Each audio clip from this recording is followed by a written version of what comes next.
Hi hello welcome back to behaviour to balance. నా పేరు వరలక్ష్మి.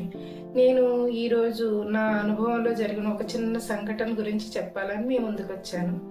అయితే అది ఏంటంటారా, నా చిన్నప్పుడు మా ఇంటి ఓనర్ గారు ఒక విషయం చెప్పారు.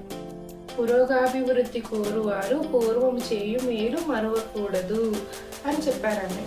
ఆ విషయాన్ని ఇప్పటి వరకు కూడా నేను గుర్తుపెట్టుకుంటూ ఉంటాను ప్రతి నిమిషంలో. అంటే దానికి అర్థం ఏంటంటే, మనం అభివృద్ధి కోరేటప్పుడు, మనం అభివృద్ధి చెందుతున్నప్పుడు మనకంటూ ప్రత్యక్షంగా కానీ పరోక్షంగా కానీ ఎవరో ఒకరు సహాయం చేస్తూనే ఉంటారు. వాళ్ళ సహాయాన్ని ఎప్పుడూ మనం మర్చిపోకూడదు. వాళ్ళకి ఎప్పుడూ మనం కృతజ్ఞతాభావంతో ఉండాలి. మన అభివృద్ధికి వాళ్ళ కారణం కాబట్టి మన పూర్వస్థితి ఎలా ఉంది, మన పూర్వస్థితిని మాత్రం ఎప్పుడూ మర్చిపోరోజు. ఈ రోజు నువ్వు ఒక స్థాయికి రావచ్చు, ఒక మంచి స్థాయిలో నువ్వు ఉండొచ్చు, కానీ నీ స్థాయికి కారణమైన వాళ్ళు ఎవరు అనేదాన్ని ఎప్పటికీ మర్చిపోకూడదు. నేను ఆవిడ చెప్పిన నా చిన్నతనంలోనే చెప్పారు, కానీ నేను ఇప్పటికీ ఆ మాటలు నాకు గుర్తొస్తూనే ఉంటాయి.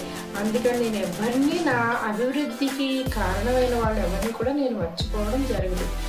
ఇది నా అనుభవంలో జరిగింది. అది మీతో ఈరోజు ఇలా షేర్ చేసుకున్నాను.